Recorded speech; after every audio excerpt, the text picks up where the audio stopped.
తాకట్లో ఉన్న మీ బంగారాన్ని విడిపించి ఆ రోజు ఆన్లైన్ రేటుకి కొంటాం. Sharma gold company.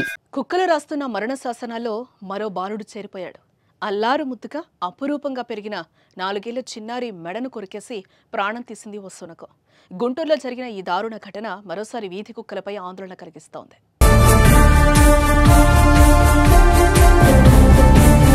గ్రామ సింహాలు రెచ్చిపోతున్నాయి. అభంశుభం తెలియని చిన్నారులపై దాడి చేస్తున్నాయి. ఆడుకోవడానికి అడుగు బయటపెడితే దాడి చేసి చంపేస్తున్నాయి. తెలుగు రాష్ట్రాల్లో ఇప్పటికే కుక్క కాటులకు ఎన్నో ప్రాణాలు పోగా తాజాగా మరో ప్రాణం పోయింది. గుంటూరులోని స్వర్ణభారతి నగర్లో 4 ఏళ్ల ఐజాన్ అనే బాలుడిని కుక్క చంపేసింది.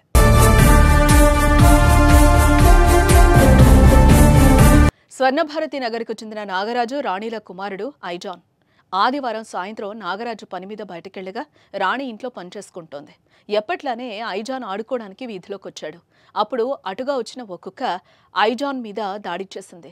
మెడ పట్టుకుని ఈడ్చుకెళ్లిపోయింది. కాళ్లు చేతులు పొట్టపై విచక్షణరహితంగా కరిచింది.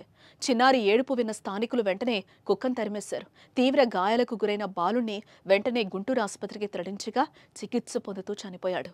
ఐజాన్ మరణంతో తల్లిదండ్రులు, బంధువులు బోరున విలపిస్తున్నారు.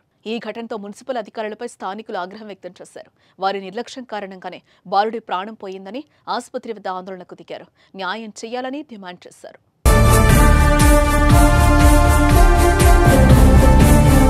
ఒకప్పుడు వీధి కుక్కలంటే విశ్వాసం ఉండేది.